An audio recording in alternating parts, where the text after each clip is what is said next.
Understanding of Finnegans Wake through the lens of Hegel's inverted world.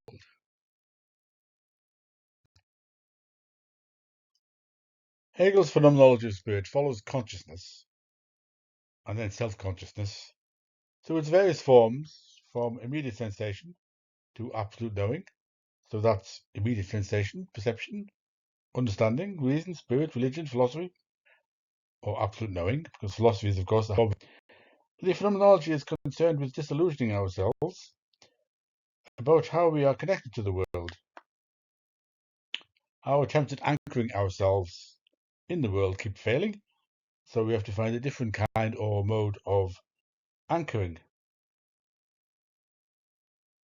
A self-assurance that I am in a world that is meaningful with an intelligible ontological structure. Every form of consciousness sees the world in various ways, and therefore every form of consciousness has about it something of a structure of a fantasy. In interrogating forms of consciousness, we are also interrogating fantasies about our being in the world, and what makes that being in the world coherent.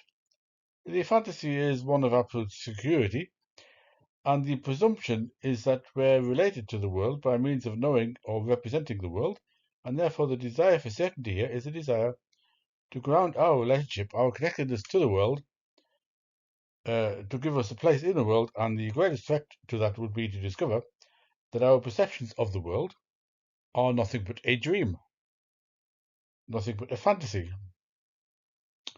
merely something about a conceptual scheme, and nothing but words getting in the way of ideas.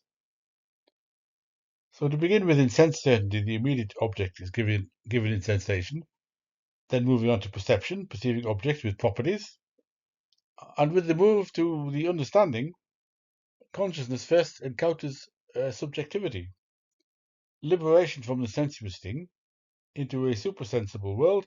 So now we enter a world of action captured by the concept of a force rather than thing. There are appearances and something behind the appearances that explain them. And this is something that can only be thought rather than encountered.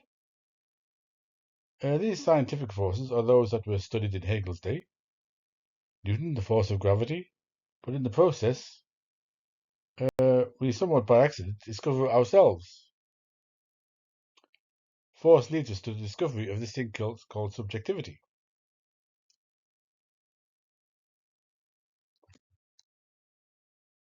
We are in the realm of science here and scientific exploration. It is exploration that connects the outer to the inner, the appearances and what lies behind the appearances. And force devolves into fleeting moments of appearance.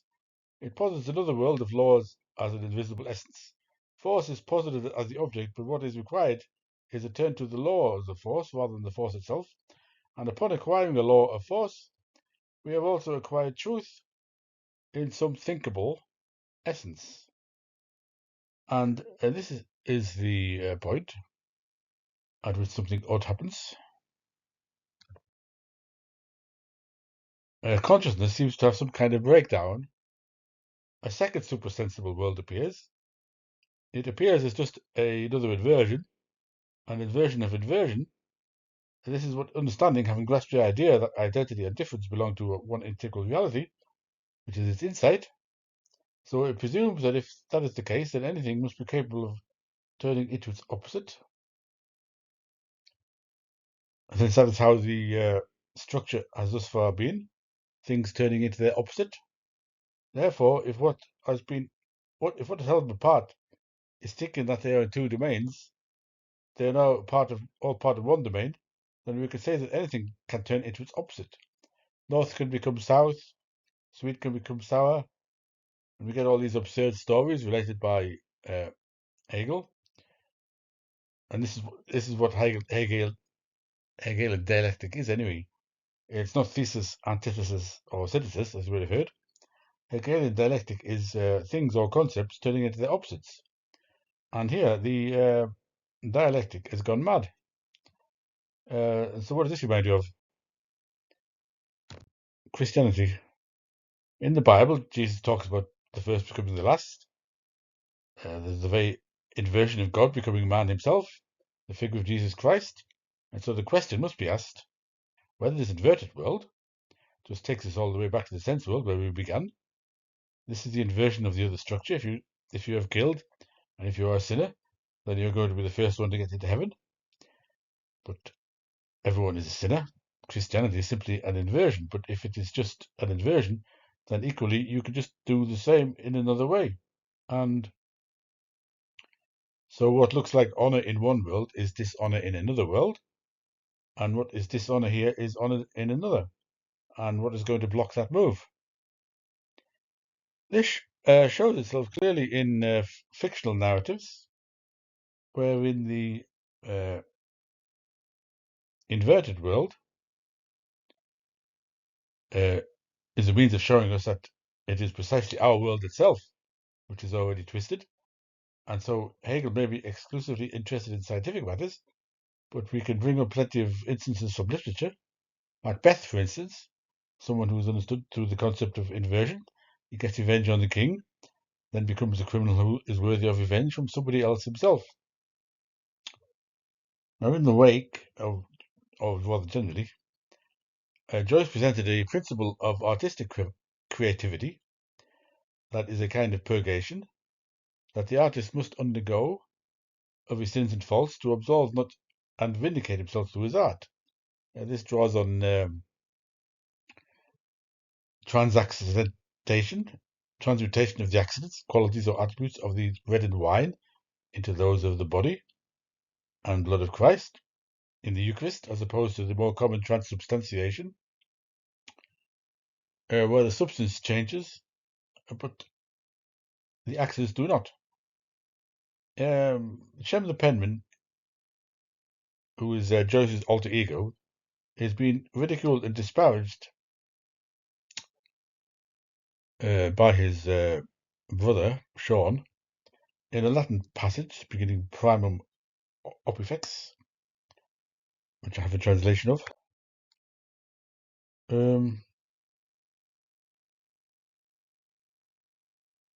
Sean is saying of Shem, amongst other things, is referring to his self-exile while he was finally forbidden access to candle or ruled stationery of any sort for any purpose at all. He was clever enough to manufacture his own ink and his own parchment for his own ends, without stirring from his cell, out of his own body's excrements.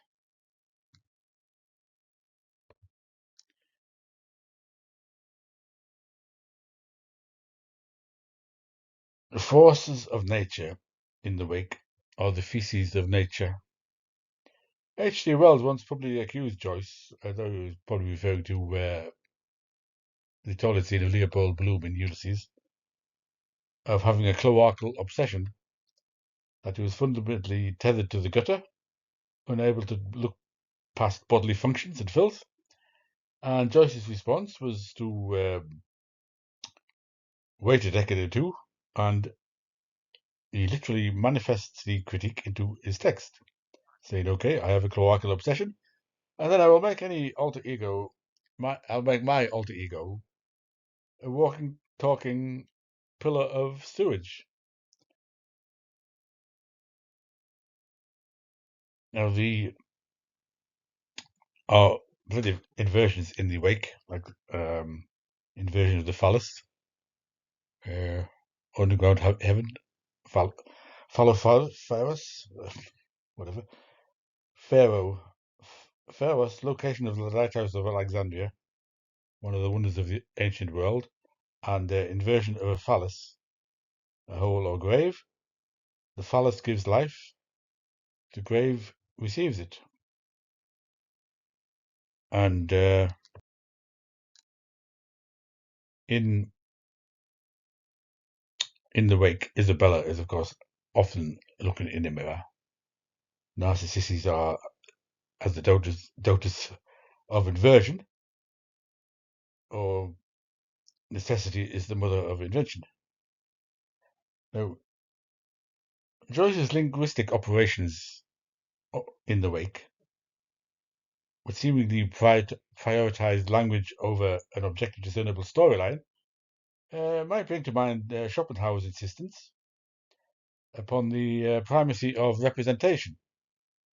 Schopenhauer, or Schopenhauer, as he was referred to elsewhere in the Wake, author of The World as Will and Representation, whereby the world that we see is the product of subjective perception, and if the world does exist objectively and independently of human perception, humans cannot access it. They can only experience the appearance of the world as it is mediated to them through their own perception. And since the world of daily experience does not represent how things really are, and appearances only deceive us to believe they are actuality, it is then that the world must be recognized, from one aspect at least, as akin to a dream. And somewhat ironically, for the Wake narrative has been interpreted as a dream, and if you remain at the stage of perception, which is in the manner of Schopenhauer, it retains the murkiness of a dream, yet with understanding struggling to understand itself as understanding, though indeed it takes us through murky territory, we will eventually achieve a breakthrough that takes us beyond the sophistry of perception, or being deceived by perception, and a richer, more comprehensible interpretation. And we can see this. How does consciousness get out of its nightmare of the inverted world? And the answer is infinity. Uh,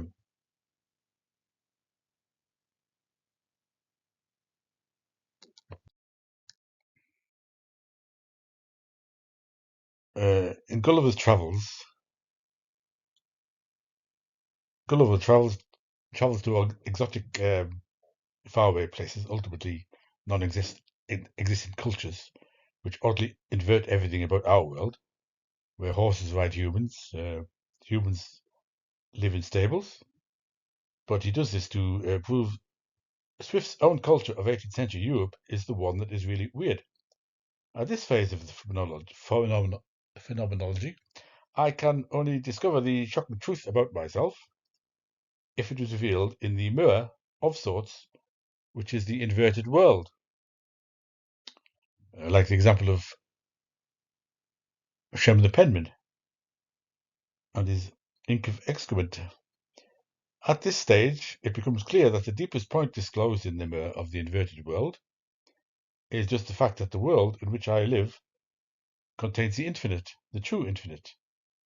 At this stage, I realize that true infinity is not an uncountably large number, but is instead the much more profound idea of a coincidence of opposites in the same medium.